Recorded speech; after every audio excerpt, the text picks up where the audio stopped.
De mogelijke komst van 2 nieuwe kerncentrales is eigenlijk niks nieuws onder de zon. Want eerder waren er al plannen voor mogelijk 6 nieuwe centrales bij Borselen. Die 6 centrales van toen, dat waren 6 centrales van 500 megawatt. Die 2 nieuwe die we willen gaan bouwen, dat is 2 keer 1500. Dus dat is precies evenveel als wat toen al bedacht is. En verder in deze Zeeland nu vandaag. Brabant kan niks doen tegen vervuiling. En niet ieder dorp kan zijn kerkgebouw houden.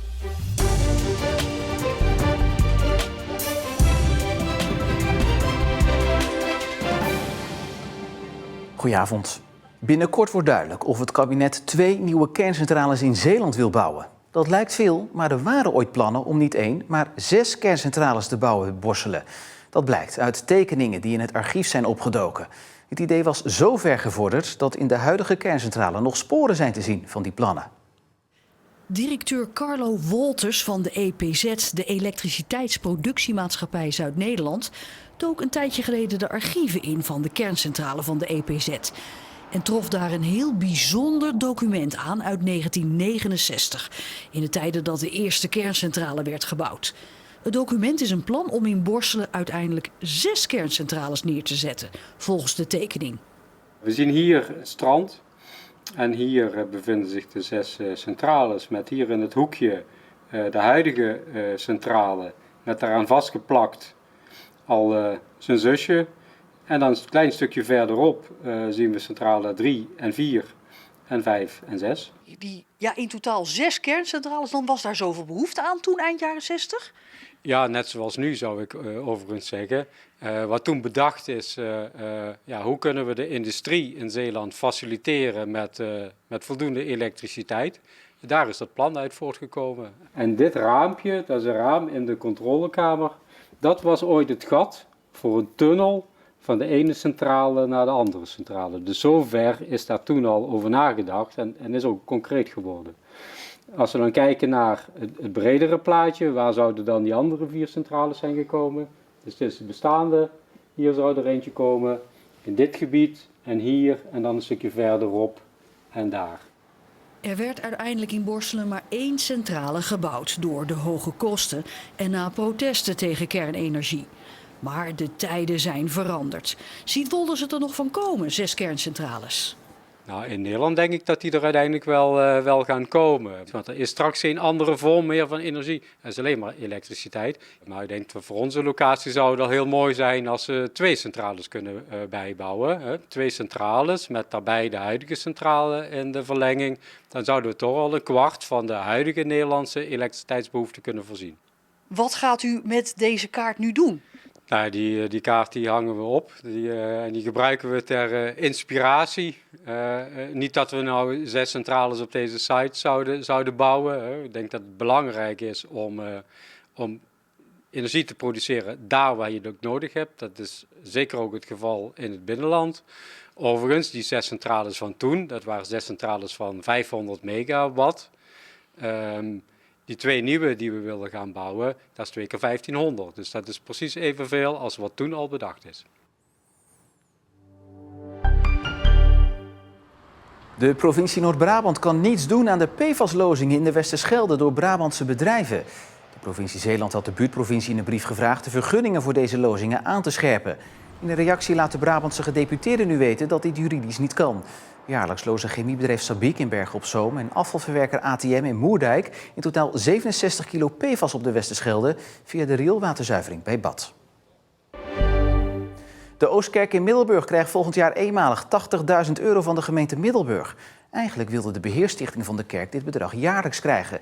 Maar de gemeente wil niet verder gaan dan een eenmalige uitkering met het advies aan de stichting om voor het jaar erop op tijd subsidie aan te vragen. Vrijwilligers van de Oostkerk startten eerder deze maand een petitie voor een structurele bijdrage van de gemeente, omdat zonder financiële steun de kerk niet geëxploiteerd kan worden. Het WK lijkt nog niet echt te leven in Zeeland, maar de WK-pool uit Arnhem-Muiden groeit daarentegen wel.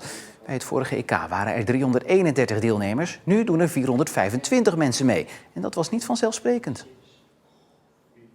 We hadden wel gehoopt natuurlijk, als je zoveel tijd en moeite erin steekt met extra prijzen en ook Instagram-account, Facebook-account, dat je meer deelnemers krijgt. Maar ja, je houdt er wel rekening mee. Zeker ook gezien de huidige discussies die momenteel plaatsvinden.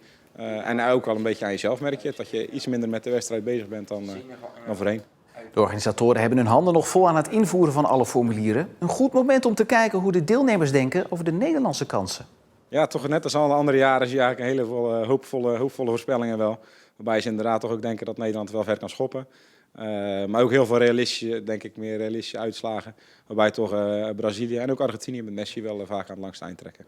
De poolwinnaar wint een paar €100 en een tripje naar een voetbalwedstrijd in de Engelse Premier League. En feestvierders in Zeeuws-Vlaanderen kunnen vanaf komend weekend hun hart weer ophalen in eigen regio. Want deze twee mannen openen op het industrieterrein in Breskens een nieuwe discotheek.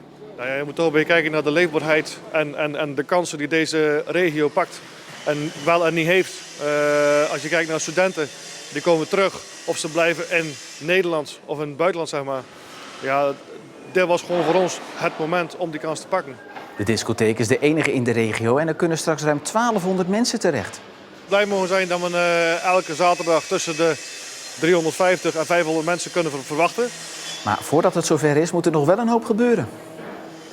We gaan het wel voor elkaar krijgen. Het idee is om zaterdagavond aanstaande proef te draaien. Maar sowieso is het zondag algemeen opening. En daarna is het de bedoeling dat de discotheek elke zaterdag open is. Zeeland telt zo'n 400 monumentale kerken, waarvan een groot deel de oorspronkelijke bestemming gaat verliezen of inmiddels verloren heeft. De stichting Oude Zeeuwse Kerken roept alle Zeeuwse gemeenten nu op tot samenwerking om het religieus erfgoed in onze provincie zoveel mogelijk te behouden door de mogelijkheden van herbestemming te onderzoeken. Alle Zeeuwse gemeenten zijn los van elkaar bezig met een inventarisatie om te kijken wat er met de gebouwen moet gebeuren. In die kerkenvisie komt gewoon heel simpel te staan van welke kerken hebben er toekomstperspectief omdat ze gewoon als kerk behouden blijven. Welke kerken hebben er al een andere bestemming gekregen? Welke kerken hebben kansen om een andere bestemming te krijgen? En eigenlijk welke kerken zijn kansloos? De stichting wil de sloop van monumentale kerken natuurlijk zoveel mogelijk voorkomen. Maar dan moet er volgens Bruine Ogen wel sneller actie worden ondernomen. Wat je ziet is dat je pas een kerk aangeboden krijgt wanneer die kerk volledig in de problemen zit. Dus mijn oproep is dan ook, laten we vooral samenwerken en die krachten bundelen om te zorgen dat we ons religieus erfgoed kunnen behouden. Een kerk die zijn functie heeft verloren en al jaren leeg staat, is de Maria Hemelvaartkerk in Grauw. Als je nou naar deze kerk kijkt, dat is natuurlijk een prachtige monumentale kerk. Alleen als je kijkt wat dat onderhoud kost van zo'n gebouw, ja, dan ben je echt heel veel geld kwijt. En dan moet je ook nog wel een doel hebben van wat gaat er gebeuren. Nou, hier zie je dat in de kerk. Het is leeg, het is desolaat, het ziet er niet goed uit. Dat is ook de voornaamste reden dat Bruine Ogen oproept tot samenwerking tussen alle betrokken partijen. In eerste plaats heb je natuurlijk de eigenaren van het gebouw. Tweede plaats heb je de lokale gemeenschap. Het is echt belangrijk dat er draagvlak is in de lokale gemeenschap. Dan heb je exploitanten die misschien commercieel iets zouden kunnen doen of zouden willen. Dan heb je de gemeente niet te vergeten. En dan zouden wij als Stichting Oude Zeeuwse Kerken daar een rol in kunnen vervullen. Door ook te professionaliseren, omdat we wat groter dan gaan worden. Een goed voorbeeld is de Kuiperskerk in Sas van Gent. Deze kerk stond leeg, maar heeft de afgelopen jaren een totale metamorfose ondergaan. Het is nu het bruisend middelpunt van het dorp. Je vindt er winkels, kantoorunits, een restaurant en zelfs elke week een markt. Een prachtige herbestemming gevonden. Dus er zijn voorbeelden dat er goede herbestemmingen zijn. En er zijn ontzettend veel mogelijkheden. Alleen, ik blijf pleiten van laten we nou samenwerken om daar de keuzes in te maken. En er zijn mogelijkheden. Hier hebben we winkels, theaterzalen kun je hebben. Maar er zijn kerken waarin woningen gebouwd worden. Er zijn kerken waarin yogaruimtes zijn. Noem maar op, allerlei mogelijkheden. Mits die monumentale functie van die kerk maar behouden blijft. Mits het erfgoed voortgegeven wordt aan de volgende generatie. Niet alleen de stichting is enthousiast over de herbestemming van de Kuiperskerk. Ook de ondernemers zijn blij met deze bijzondere locatie. Ik vond het een unieke locatie om hier een winkel te beginnen. Dat zie je niet vaak hier in Zeeuws-Vlaanderen. Je ziet natuurlijk niet zo vaak winkels in een kerk. En het is ook natuurlijk mooi dat zo'n gebouw dat kan behouden blijven. Het is toch een cultuur en een traditie die blijft bestaan.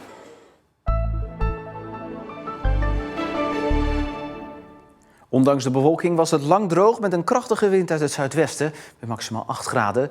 De harde wind houdt vannacht nog wel even aan. Morgen start dan vervolgens weer droog met af en toe zon. En in de middag kans op periode met regen, weer maximaal 10 graden. Donderdag meer zon en ook weer zachter.